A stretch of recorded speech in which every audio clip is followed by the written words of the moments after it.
Great taste. Sweet. Sour. So good to taste. Welcome to Great Taste on KRUU 100.1 FM, the solar-powered voice of Fairfield, Iowa. I'm Steve Boss. We're here in the Hy-Vee Club Room, and very happy to talk with the Indian Hills students, especially Kelly Kunzler, who is just back from Spain, so we're really excited about that, to talk to her about her experience in Spain for the last couple of weeks. Yeah. And we're going to welcome a new Indian Hills culinary student to the group. So we'll get to that in a little while. But first, let's get into our health tip, because it's important that we stay healthy. I'm sure that Emily Rose Shaw thinks that. So Emily, always great to see you and always great to talk with you. Thanks for having me again. I don't know what we're going to do when you're not on the show anymore. So we may have to talk about renewing your contract. So we've explored physical activity and its relationship to food. What's the next area of health we're going to cover? Now we're going to be moving into relationships and food. And I want to start with our personal relationship with food and then move into social eating in the next few weeks. And today I want to talk about a topic I find very fascinating, which is something that I specialize in working with my clients on, which is food cravings and emotional eating, and exploring, are they bad or are they good, and what can we learn from them? And both Eastern theories about nutrition and modern nutritional science are now reaching some of the same conclusions about cravings and associated weight gain. So today I want to talk a little bit about both sides. All right. So why don't you give us some holistic models of nutrition, what some holistic models of nutrition say about cravings? So in my studies about nutrition, I came across Anne-Marie Colbin, who's the founder of the original healthy cooking school in New York City called the Natural Gourmet Institute. And she presents some really fascinating information about cravings. So first I want to start with a theory. It's called the complexity theory, which states that whole foods are greater than the sum of their parts. So our body is extremely intelligent. It can recognize when something is missing from our food. So take a whole grain, for example. It has 3 parts. It has the bran, the endosperm, and the germ. When you take the bran and the germ away, you have the endosperm, or refined grain. So the theory states that our body knows that that's missing from the food, and it could trigger cravings for that missing piece or for sweets, for example. So eating whole foods can, in fact, help prevent food cravings. And then in terms of traditional Eastern approaches to a balanced diet, it takes the whole food approach a little further. Systems like Ayurveda and Chinese medicine talk about the importance of a balanced meal. In Ayurveda, there's the 5 tastes, and that's, in order to satisfy our nutritional needs and our palate. And if we don't include a food from one of those tastes, we'll have an imbalanced meal, and that can cause cravings. Can you talk about different kinds of cravings and what they mean? Yeah, so again, Anne-Marie Colbin, she has these 3 categories of cravings. But with all of them, there's really only 2 outcomes to a craving. You give into it or you resist it. So the first one is addiction. So addicted to sugar, which we now know is quite common and real, to refined white sugar, and to caffeine, which we've heard about, alcohol, and even things like wheat and cheese.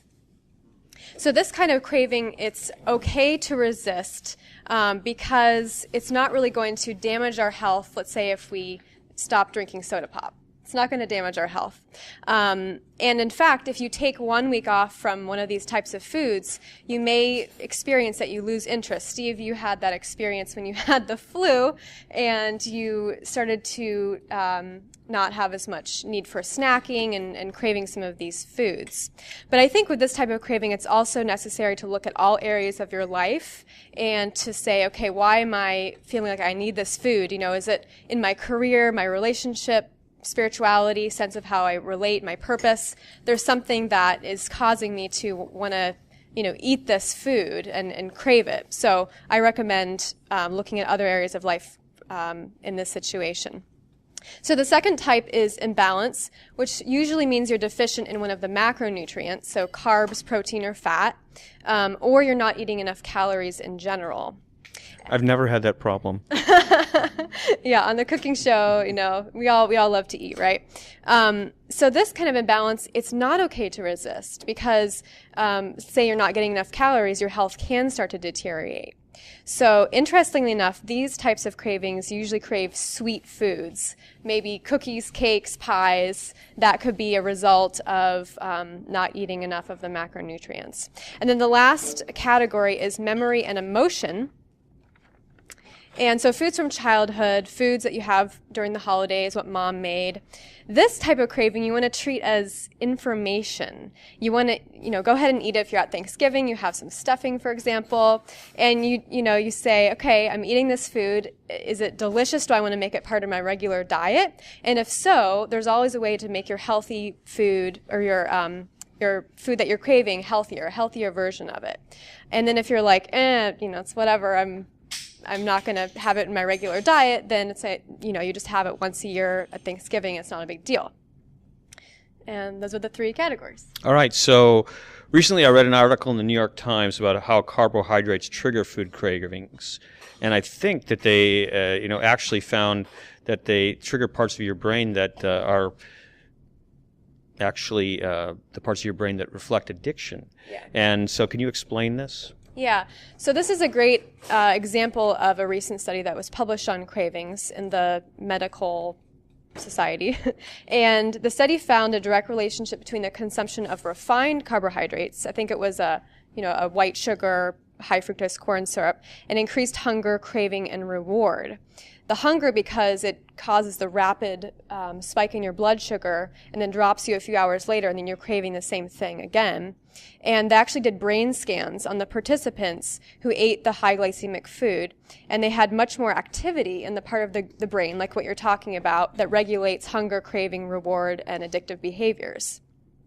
So when your blood sugar levels plummet, there seems a natural instinct to want to have that quick form of energy because our brain operates on glucose. So it's like this vicious cycle when we eat these sugary foods, these refined carbohydrate foods. So really modern nutritional science is really agreeing with these Eastern models and finding that all calories are not created equal and that it's important to eat whole foods. So are cravings good or bad? So cravings are the body's way of communicating important information to us. So actually, in a sense, they're good and they can be very useful. Whenever you're eating something, pretend that it's not pretend, it is research for your own personal digestive laboratory, and pay attention to it. When you see eating food in this way, it takes the guilt out of food as well. What we're eating is always changing, evolving, and if we're going to be eating something that's richer or something that we wouldn't normally be eating, it's important to, I think, just go, practice mindful eating, enjoy it, and just not to feel guilty, but just listen to how your body is responding and then take action. That's the important thing. If you feel like have a strong cravings for things that are not healthy, to recognize that and then go forward with that. And one of the things that you might be able to do at the beginning when you recognize something like that is just try to substitute. Because I think at the beginning it could be really difficult to try to get to the root of what the problem is, whether it has to do with a nutritional imbalance or an emotional imbalance. And so if you could just take the craving that you have for maybe it's ice cream, and turn it into something like satisfy that craving with a piece of fruit, potentially, that could at least be a bridge to move on to really understanding what the craving's about. Yeah, and actually that brings up another point. These are three categories of cravings, but there are other cravings we have too. I just thought of one. We talked about ice cream on a hot day. Our body also always wants to be in a state of balance to bring us back to homeostasis. So, for example, I was out gardening this morning and I was so hot. It's very humid, heat index, all this stuff, and I was craving cooling, cucumbers and all these hydrating foods. And so that's just a craving for, regaining your balance of being too hot and cooling off. So that's another type of craving that I think, is important. But actually the action step is kind of along the lines that you're talking about. I recommend to address food cravings, to begin addressing it, is to journal, maybe 1 to 2 weeks, write down what you're craving and when. and then see if it fits under one of these categories, and just kind of putting attention on it. You can learn a lot because your body is very intelligent and knows a lot, and then you can work through it and find a diet that works for you. Sounds great. That's our Great Taste Health Coach, Emily Rose Shaw. You can find her at emilyroseshaw.com. Thank you, as always. Thank you very much. Okay, so I have a craving to hear some music. So, Tom Allen, what have you got for us? Well, we've got a little song here called To a Wild Rose. We're celebrating Emily, whose middle name just happens to be Rose. So I came up with this little piece that's transcribed from a piano piece by Edward McDowell from a collection called New England Sketches. This is To a Wild Rose. Now, she's not usually acting too wild, but you kind of got to take these titles with... Not here, no. Elsewhere. It's the other places that we don't know about. But, you know, these you kind of get what you get with the titles. Here, let me just... Oh, he's still tuning up, I see. Okay. You ready? Yeah.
Well, that was lovely.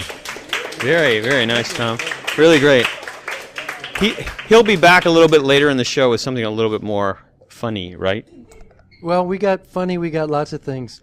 Up our sleeveless sleeves, we have all kinds of things. All right. So, Indian Hills culinary students Kelly Kinsler, Savannah Strode, and Jesse Duran are here. And Kelly, you just got back from Spain, right? How long were you there, and where did you go? We were there for about 15 or 16 days.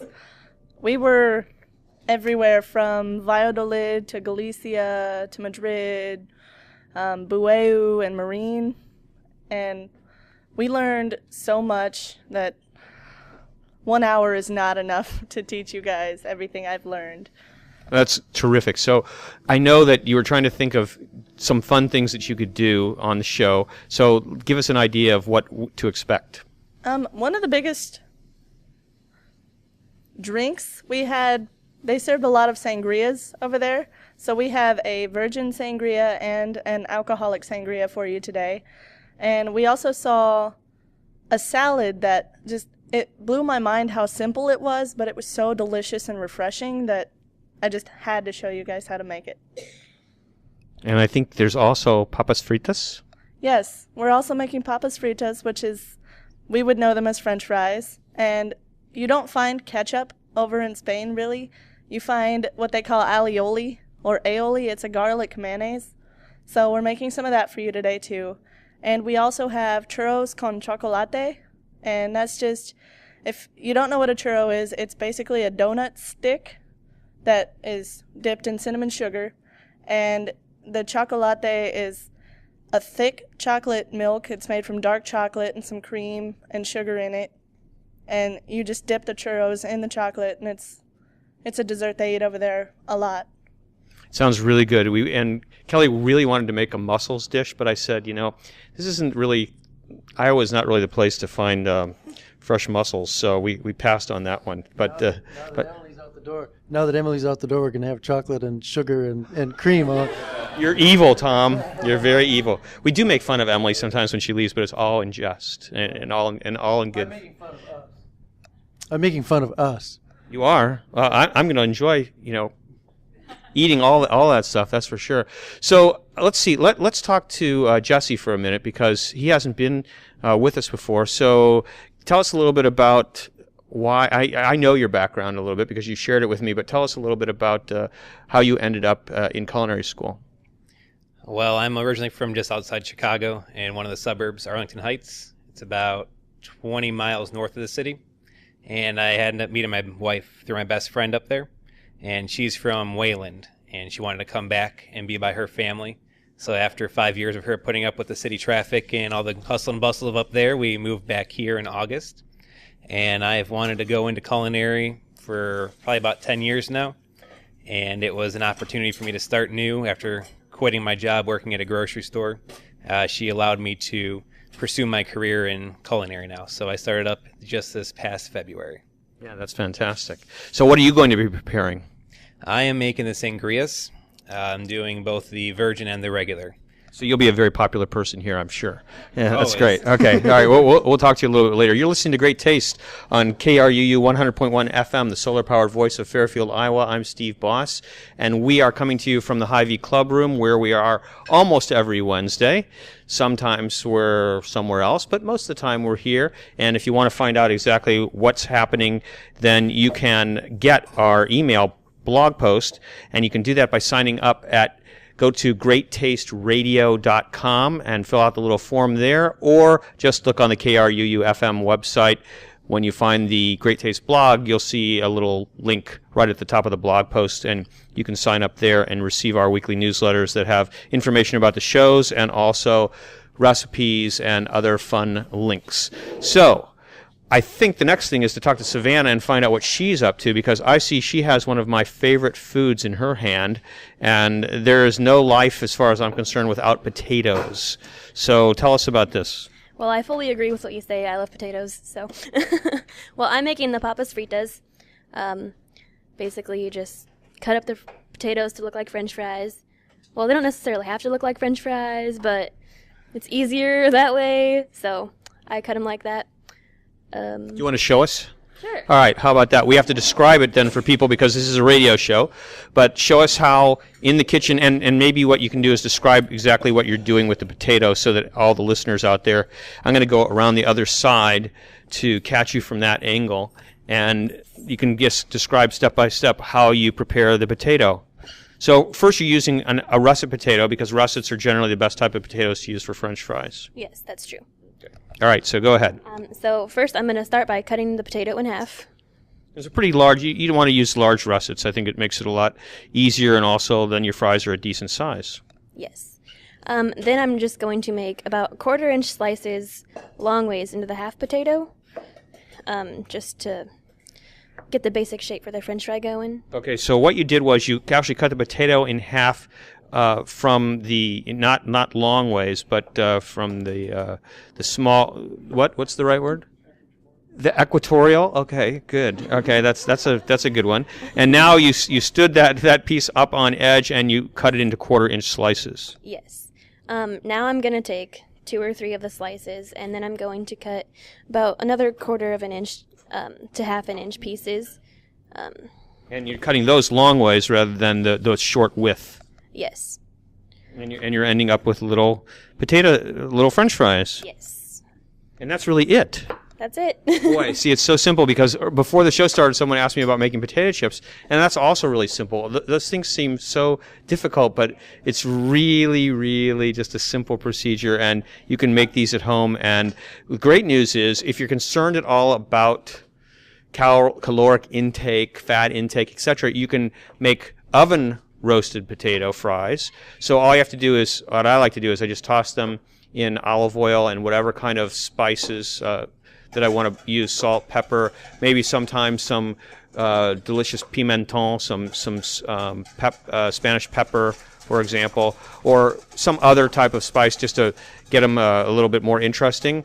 And then you just put them on a baking sheet, spread them all out on a baking sheet, and bake them at 350, 375 until they get nice and brown. And the easy way to do it, I think, is put the baking sheet on top of a pizza stone that's already preheated, and then you do both sides at once, so you don't have to worry about turning it over or anything like that. It makes it really, really simple. So that's the way to do it if you're concerned about. And it's really good, and you can make a mix of sweet potatoes in there too. So you have sweet potato fries and regular fries that are oven roasted and absolutely great. But if you really want the real thing, you can make them so simple yourself, and they'll be delicious. And the thing that I always take away from this when I watch Savannah doing this, and you see how easy it is, and all of you are seeing how easy it is here, or hearing about it, is that there's really no excuse for a restaurant to serve frozen French fries. I mean, it's absolutely ridiculous, and yet 99% of them serve frozen French fries, but it's so easy to do. Now, if you hear that noise in the background, what you hear is Jesse using his whisk to make the aioli, right? That's correct. And you guys are always, it seems to me the culinary students always prefer to hand do it with the whisk rather than throwing it into the blender, which is what I would do. Well, if you use a whisk, you have a little more control over how quickly or how thick whatever you're making will turn out to be. And then also you get a little arm workout, which is always good for the girls if you're a guy, so whisking is always helpful. And I see you're using, you're getting some help along with it. Yes, I have Kelly over here pouring it in because it's a little easier when you have a bowl if you don't have anything to put it on top of, like a wet towel or anything along those lines to help hold it in place. She uses my extra hands to help pour in the oil slowly. Okay, because the oil has to go in slowly in order to do it. And maybe if you can lift it up and just show everybody under the mirror what it looks like right now, and then they're going to see it at the end so it's still very thin right now, but it's going to get really thick in just a little while. One thing I forgot, Savannah, we want to heat the oil to what, about 375? Is that what we want to heat it to for the fries? Right. Okay, so we want to heat the oil to 375. Now, a very key thing here is you can't overcrowd whatever the pan, pot, whatever that you're frying the fries in, because what you're going to do is if you overcrowd it, one of the things you're going to do is you're going to bring that temperature down so dramatically that it's going to essentially allow the oil to soak into whatever it is you're frying. And the real truth about frying is that frying is a very healthy way to cook food, because if food is fried at the right temperature, that oil does not get into the food at all. Because what you hear when you put food in too hot oil, if the oil is at the right temperature, is you hear all the liquid that's inside that food just evaporating. That's what it is. It's amazing. It's absolutely, the art of frying is a magnificent art that's perfected by in certain cultures, Italy being one. Tremendous in terms of being able to fry things properly, and everybody can enjoy them and not worry about their waistlines. So that's really good. So we're going to let our students work on their. We're going to let our students. You know what? I just noticed something here. Is this the only olive oil that we have here? So we need somebody to go. We cannot use that in the salad. I'll just totally freak out. I'm not even going to mention anything, but I won't be able to handle it. So what we need to do is we need to send somebody out at the end to grab some decent oil and to run it through the HY-VEE through the authorities here. So I'm sorry, I would have remembered to bring some. It would have been great to do that. All right, so Bev Merson is up with Cinebites, and I think that she's going to have a musical introduction for some reason that I don't even know, but I've been told to say Bev Merson is up with Cinebites. And this is a very abstruse thing, which is also very common. So here we go.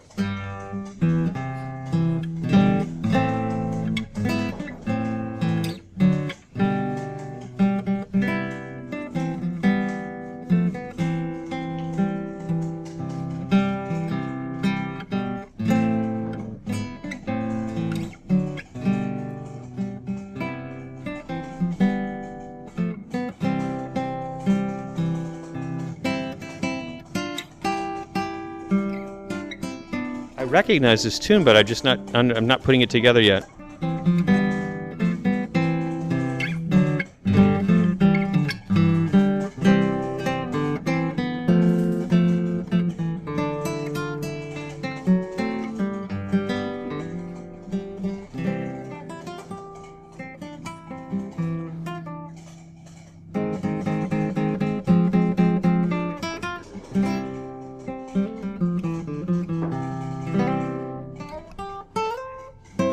All right, Tom Allen. Okay, now why is that? Why are we doing this? Well, Steve, the movie that I'm going to review tonight is called How Beer Saved the World. And eventually I'll get to exactly why Tom was kind enough to play that song for us. You might notice that I have a few props here tonight with me. Yes. I am going to be talking about crops. So the listeners can't see them. So she has 2 bottles of beer here. And the reason I have 2 bottles of beer is I thought it would be fun to have a few props with me as I talk about the crop of barley. So How Beer Saved the World, it's a documentary that was on the Discovery Channel. And what it is, they had scientists from different various fields speak about how beer was instrument in helping their area of science. And I don't drink beer, and I don't usually drink alcohol, but I thought when I saw the title, how fascinating, and I just couldn't help but watch it. So it starts off, the movie was saying the greatest invention of all wasn't the wheel, it wasn't the plane, and it wasn't a car. They say the greatest invention was actually beer. And Who sponsored this, by the way? Was it the Beer Association of America or something? Right, it was Discovery Channel. Oh. And they said beer has saved civilization over and over again through the course of human history. And maybe before I start saying the reasons why, I could ask the audience if anybody could figure out why beer has saved civilization in for many different reasons. Does anybody want to take a stab at it? Okay. I have my own ideas, but... Economics. Economics in what way? Well, growing grains, it helped the economy. So. But don't you grow grains for a lot of other reasons other than just beer? Tom, that was excellent, actually. You're going to ignore what I just said? I'm going to ignore that, and I'm going to address our audience here. Tom, that was excellent, really. And those are 2 reasons that it really did help civilization. One of the things that it created was an agricultural revolution. Because of the need to make beer, barley domesticated itself, and they have proof in ancient jugs with evidence of beer in these jugs. When they analyze the actual jug, these archaeologists can take these things and they can analyze it, and it shows the proof of beer from ancient civilization. So when men were hunters and gatherers, some barley, and they go out to hunt and gather, and they didn't do it very long in a day when they were cavemen. They said they actually went out for a few hours and they socialized the rest of the time. Barley happened to find its way into a jug. And then with the barley and jug, it rained and it moistened, and then some more rain, and then there were chemical reactions, and then the beer was created. And it was basically stumbled upon by chance. And from that, the host of inventions continued on from there. In Egypt, they built they could say the pyramids were built by beer because people were paid. And you know what, Steve, you're laughing. And the whole movie, the way they created the movie was very comical with the scientists speaking, and then they had little animations of cavemen and so on like that. And it was very entertaining. So they used beer to pay the workers to build the pyramids. As a matter of fact, they said that also beer was considered a food in Egypt. They said people actually ate bowls of beer. It was very low in alcohol, but very high in minerals and in vitamins. And they said it took 231.5 million gallons of beer to build one pyramid. Okay, hold on one second. How many people here saw the 10 Commandments with Charlton Heston? I mean, wasn't that just like the greatest movie that you've ever seen? And do you recall seeing any beer in there paying the Hebrew slaves? They paid the Hebrew slaves with beer, but all right, I don't know, Bev. Anyway, it's very interesting. They had to eat something, right? They said beer also, because of beer, writing was invented. They had to record production and distribution of the beer, and they found on clay tablets in cuneiform form, the old writing cuneiform, 160 different words for beer, which are more words than Eskimos have for snow. They said Guinness, Anheuser-Busch. Yeah. And here we have, and beer cured the sick. They said tetracycline, which is an antibiotic officially discovered in 1948, was found in mummified bones from over 3,000 years ago. And in medieval times, they saved millions of lives in Europe from plagues, from war, and so on. They said that 50% of people, if they lived to be 6 years old, that was quite a lot. And people couldn't drink the water during that time because everything was thrown into the sewage. But the people, they lived on beer. And it had an ability to remove bacteria from the water that made people sick. And people, they said, drank it from the cradle to the grave. As a matter of fact, in current years, the scientists tested what was called duck pond water. They found the old medieval brewing way of making beer in which they heated it. They took some duck pond water in a very sophisticated lab, and they brewed it with the same medieval recipe and turned it into beer with no bacteria, and it showed no bacteria, and it was safe to drink. They actually went out onto the street and it gave it to people and asked them what they thought of beer, and everybody thought they were very knowledgeable beer. Said, oh, it was very floral, it was very this. When they told them it was duck pond water, people were totally astounded. Then monks were the master brewers in the churches that made beer during medieval time. They became very wealthy from it, and it was given to people after church, after the service, so people would come back to church more and more. And from that became the creation of modern capitalism. Entrepreneurs started to see, oh, this is a great commodity here, so trade and finance started up from beer. Then beer crossed the ocean to America. They said it was beer that saved people on the Mayflower because it stayed fresh. The water couldn't stay fresh, but the beer stayed fresh. As a matter of fact, this is really interesting fact, the ship was supposed to go, the Mayflower was supposed to go to Virginia, and when they saw the beer was coming to an end, they were closer to Plymouth, and they landed in Plymouth instead. And the Pilgrims, when the Pilgrims landed, they wouldn't drink water because they were used to England, and in England people didn't drink water there. But they didn't realize there were pristine lakes, pristine falls, and what they would is they started taking the water and making it into beers. As a matter of fact, George Washington, Jefferson, and Sam Adams were some original brewers in the country. Oh, yeah, Sam Adams is still brewing, I think. I guess it still is brewing. I don't know about that. And Benjamin Franklin wrote, beer is proof that God loves us and wants us to be happy. In America, even though the lakes were pristine, they were scared to drink the water, and there was no barley or hops in America, so they started to use acorn beer. They saw the acorns, they saw the squirrels chasing the acorns, storing them, and for some reason, they started to use the acorns. Taverns in Massachusetts were the communication hubs for America at that time. They would drink and they would talk, and it was in the Green Dragon Tavern in Boston where they say it was the source of the American Revolution. They were drinking, they were sharing ideas, they were getting heated and hotted, and then they said, let's go have the Boston Tea Party, let's throw that tea overboard, and that's where it began. Now, why was Tom playing the national anthem? The national anthem in America was taken from an old beer song. It was a sobriety test. If you could sing one song, the complete song through, you could get another round of beer.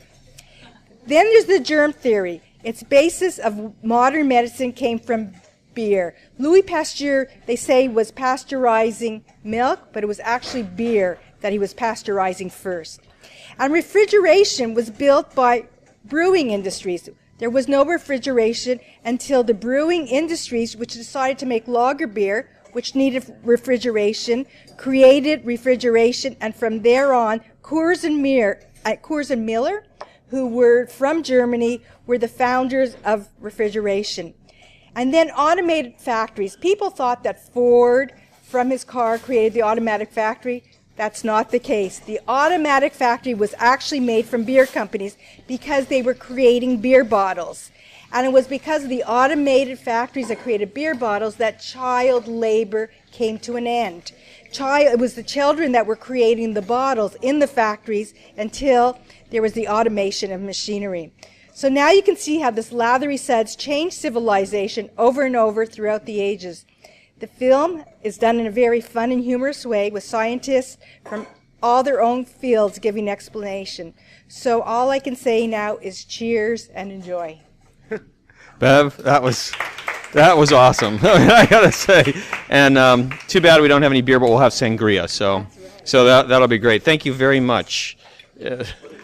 I really, honestly, I mean, did you guys know all that stuff? How beer saved civilization over and over again? I mean, that's quite extraordinary. Right now, I'm thinking that French fries could be saving civilization. So I'm gonna try that. So you haven't put salt on these yet, though. My God, we need salt. That is so good. What'd you just say? What kind of oil are they using for the French fries? I think there's an interesting thing there. We're using safflower oil. Yes, we're using safflower oil. And what'd you say? It's got to be a high heat oil. It has to be an oil with a high smoke point. That's right. Yep. And so we want to use something like safflower oil or peanut oil, or if you happen to be somebody who's not vegetarian, duck fat. That's very popular. Also, I have had French fries made in ghee, and they are heavenly. So ghee is clarified butter. Yeah. That would be really good. Really good and nice and expensive. Very, very expensive.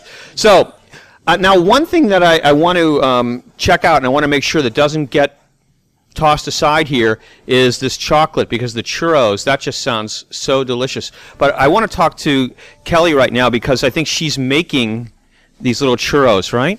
I'm attempting to. We forgot a piping bag, so they're not going to look like they're supposed to, but they'll still taste the same.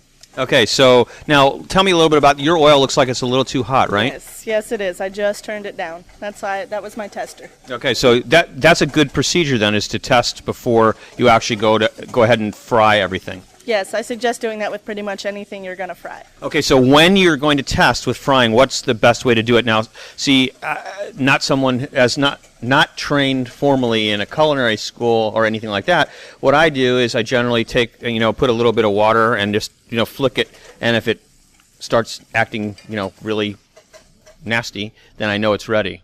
Yeah, a lot of people do that. You can also do that with flour. If you're using water, make sure you don't use too much, because water and oil do not mix, especially when hot oil is present. Right. A thermometer might be really the easiest way, right? And the most accurate way. Yeah, I agree. So a candy thermometer is what you really need.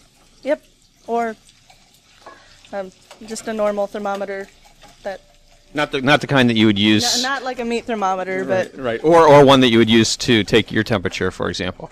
We don't want to go into that too much, right, yeah. So you're listening to KRUU 100.1 FM, the solar-powered voice of Fairfield, Iowa. This is Great Taste, and I'm Steve Boss, and somebody had a question I heard.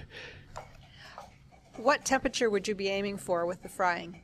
375. 375? Okay, great. And that's the first, it's very interesting. There are so many different ways to make French fries, and so many different chefs have their own specific ways of doing it. And I know one chef, and I'm going to probably get this wrong, but it's basically like this.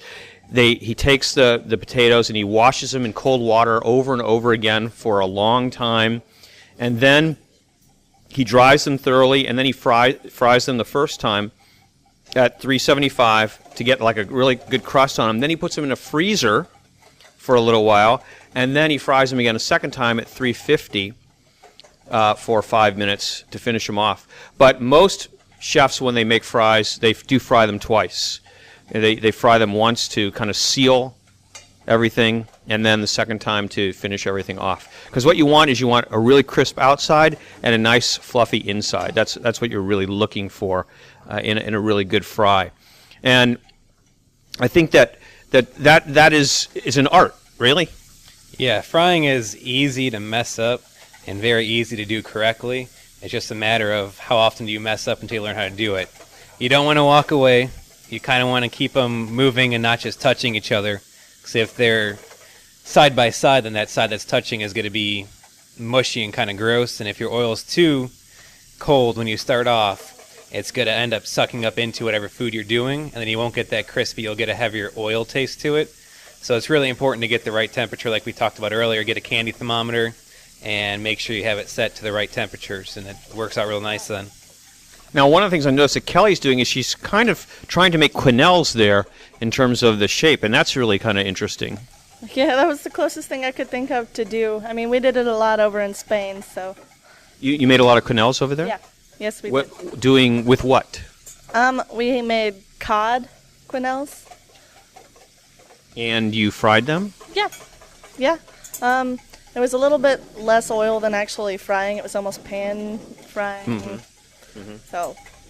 Very, very interesting. And was it just straight cod? It was just cod that was just ground up, or did it had to have some kind of binder in it, right? Yeah. Gotta remember I remember we used the skin of it too, because you don't waste anything over in Spain. Yeah, in Europe, everything gets used. Now, so was the procedure, you learned, you got up and you had language class for a little while every day, and then you worked in the kitchen, and then, of course, at night you just stayed in, you didn't do anything, right? Of course not. We sometimes went on field trips. We visited a hospital and saw their kitchens, and they're so technologically advanced over there. They said most of the stuff they have was actually made in the USA, even though we don't use it here, which I thought was interesting. Yeah, that's very fascinating. Now, what time did you get around to eating dinner? Well, we kind of called it snack. They don't really have dinner there. They have what you call tapas bars that open 8:30, 9 o'clock at night, and the sun doesn't even go down till 11:30 or midnight. So that's why it's kind of a late society in terms of a lot of nightlife. Oh, yeah. Lunch is at 2 o'clock in the afternoon, not noon. We had to get used to that. And our day started around 6 o'clock in the morning. That's a long day. There's no doubt about it. And did you work with a lot of chefs, Spanish chefs, while you were there? Yes, we did. We worked with 5 different chefs over the 2 weeks that we were over there. And we had to have a translator there, of course, because most of them didn't speak any English, hardly. And I think maybe a couple of them, or at least one of them, did you work with anybody that we know? Because I think we might have had someone on the show, potentially. Fatima? Yeah, Fatima has been on the show before, yes. Yep, we worked a lot with her. Her and Gordon are really good friends, so we saw her a lot. Yeah, that's a lot of fun. That's really, really good. Was there anything, what are the most important things you think you took away from that trip?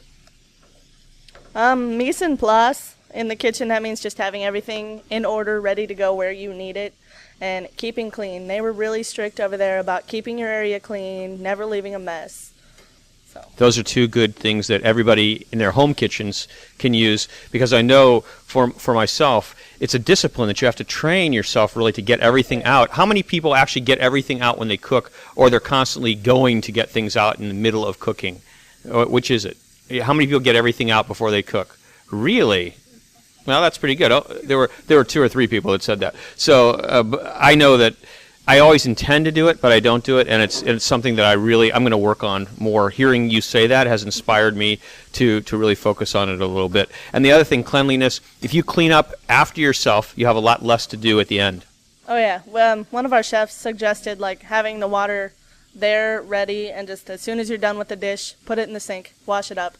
You don't have a stack of dishes to do later that's sitting on the counter. That's perfect. Okay, so do you need to tell us a little bit about the sangria? What went into the sangria? Jesse could tell Jesse, us about that okay. The sangria that has the wine in it, we did a red wine, and then we did a Spanish wine, too. Yes, we picked a Spanish wine for today, and then we went ahead and stuck in some orange, and what else we have in there? Lemon and lime, which we just wedged out. We made about 6 wedges from each piece of fruit. Did a little bit of sugar, a splash of orange juice or lemonade, which we did lemonade in. And you can do some triple sec, which is a sweet orange liqueur. And then you take all that and you put it into, you add a little bit of pineapple also from a can. And then you go ahead and put that in the fridge until it's chilled and ready to serve. And you take it out, and then we're going to add some ginger ale to it. All right, so somebody get me that recipe and so I can put it up and make sure everybody has it. And then for the virgin version? We did some grape juice, apple juice. We did apples, oranges, and some lime also. And then we put all that into the fridge and mixed it up. And then we're doing club soda with that one instead of the ginger ale. That sounds really, really good. So how are these little churros looking? I think I finally got the oil to the right temperature. All right, it looks really good. Now, what's in the batter? It's just flour, milk, and a little bit of butter, unsalted, and you add salt to it, and then you get that to this paste. and then you add eggs, and it'll come out 4 eggs. And it comes out just like, what Very pasty. would that look like? Yes. Right. It is. It's really thick, and yeah. I mean, it will not come off your spoon. It definitely it sticks. Kind of like very thick oatmeal. It sticks to you. Yeah. So, and it's really, really interesting. Okay, so it's just flour and eggs and a little bit of butter and salt and what, did I miss anything? Milk. Okay. Do you know what the proportions are? The recipe is The over recipe is over here. Okay, so the proportions are. All right, so it's 1 cup of milk, a half a stick of unsalted butter, a pinch of kosher salt. You mix that all together, and then you add a cup of flour, and you'll get a ball of dough. And then you remove that into a mixing bowl, and you add 4 eggs, one at a time. And each egg has to be mixed in perfectly until you can add the next one. Otherwise, it's not going to set up right. Oh, so that's the whole egg that you're mixing in. Do you mix the egg first, one at a time? You mix that egg, or do you mix the egg in after just whole? I cracked the egg in whole and then mixed it into the dough. Okay. And anything else? No. How about the chocolate mixture that you're going to use? Oh, that I created a double boiler by putting water in the bottom of a pan and then putting my ingredients, which was 9 ounces of a dark chocolate, half a cup of heavy cream, 3 tablespoons of butter, and then 2 tablespoons of light corn syrup. I left that out because corn syrup. Good. And then you just put, that stuff is in a mixing bowl. You set it on top of the pan. Make sure your bottom does not touch the water. And that creates a little double boiler for you and will melt your chocolate. And you melt it very slowly, right? Yes, so you don't burn it. Okay, good. And that's going to be our sauce then to dip. And where did the cinnamon go? The cinnamon is mixed in with the sugar. As soon as the churros are done frying, they get put in the cinnamon sugar, and it'll stick. If you wait till they cool, the cinnamon sugar's not going to stick to the churro. Okay, so right from the frying into the cinnamon sugar. Yum. Oh, that I just can't wait. That's going to be absolutely delicious. Really, really good. Oh, I see you've got the salt out. So did we already salt it? Anything? Because a couple. Where are the ones that you salted? Because I definitely want to try those. Right around there? Okay. The fries are getting cold? Yeah. Well, I'll be sure to eat them. That's really, really good. You know what I'll do is I'll go get some olive oil after we're finished. It's not a problem. We're having a discussion about the olive oil to make sure that we make a really nice salad here. And I don't want anybody touching those fries while I'm gone. You just have to yeah, right. I'll keep my eyes on the fries, right? Next week on Great Taste will be at Hy-Vee again, live, or you'll be hearing the recorded version the following week because that's how it works. And on the show next week, I have to tell you, I don't exactly know what we're doing because just today something came up where we might have another a new guest who's going to be on, who is going to actually be a new show host, and she is going to have a show that's called something like The Skinny, and this young lady may actually be on the show next week, or if she isn't on, then we're going to be doing a show about ragbri, the food of ragbri, because ragbri is coming through Fairfield the following day, and talk about not only the food that's served on ragbri, but what riders do in order to keep hydrated and to eat food that is very healthy for them. Now, what's really funny, Bev, and I'm going to get to you, is that I'm really excited to say that I don't remember what time we started this program, so therefore I have no idea whether or not when we should be finished. So it's pretty interesting. So we'll see what happens. Well, Steve, if you're going to be doing the food of ragbri, then I'm going to do a movie about the Kellogg brothers and how cornflakes began, because the original cornflake maker was very much into health food and to health. Oh, that's great. So do that anyway, because whether we do the food of ragbri or not, and I think that because it sounds really great. Now, I want to mention again one thing that's really important, probably the most important thing that we talked about, that Jesse talked about, was that you can't crowd your food that you're frying. Really important. So those of you who are here, take the time to come up and check out how Jesse's frying these potatoes, because it's really important to understand that is a very critical to doing it. And if you watch Kelly, you can see that she's attempting to make quenelles, which is really, really nice. Look at that shape, is beautiful, little shape. And it's going to turn out really, really nicely. I think that you guys are quite extraordinary. I'm really happy that you're here. And every month we have our Indian Hills Culinary students. Now, Savannah, what are you guys studying right now in class? Well, Kelly and I are on the baking side of the program now. So, actually, this week we're doing pies. Doing pies? Yes. Oh, and you didn't bring any with you?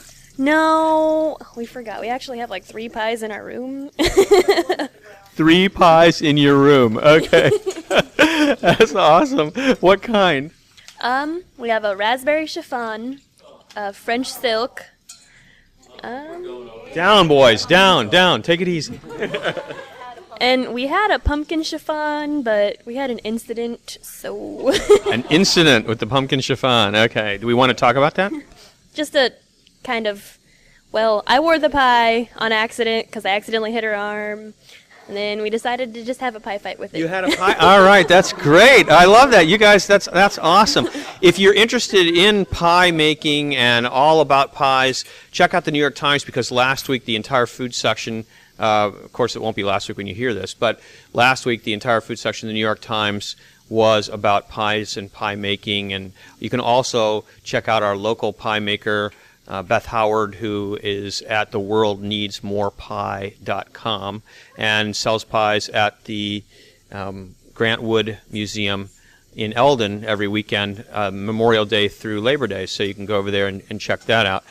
Pies are one of my absolute favorite foods, and I really should. All these years I've felt like, I really need to learn how to make pie crust, and I've had so many people show me how to do it, and I've just never attempted it. So it's kind of really what was it? Wait, what was that all about? What just happened here? Oh, I have not been able to get these to cook all the way through until now. Well, maybe Light you should and roll fluffy. it in cinnamon sugar and let me try, just to make sure that it really is cooked all the way through, because I think that's important. It's always important for somebody. Quite important. Oh yeah, that works for me. That is really good.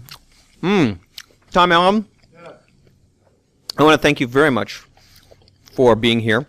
And is that what you're going to play tomorrow? Bob Dylan's 115 Dream? Yeah, we're on the subject of etiquette, right? And Bob Dylan, who is known as a premier exemplar of etiquette, wrote this song coming out of one of his dreams. And there's a reference to etiquette in it. And so you're going to get what you pay for. I mean, you're going to get Bob Dylan's 115th Dream and the reference to etiquette in there.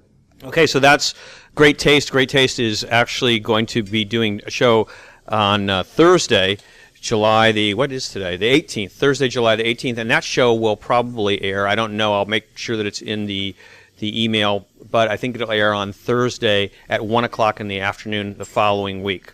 So that would be July 25th on Thursday, Great Taste. And I don't know if there's anything else that I can say. You've been listening to Great Taste on KRUU 100.1 FM, the solar-powered voice of Fairfield, Iowa. 60 minutes of delicious radio. Would you give a hand to our Indian Hills Culinary students, because it's great?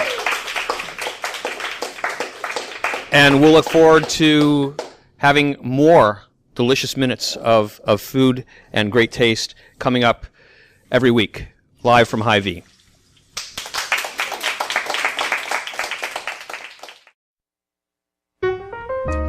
Great taste. Sweet.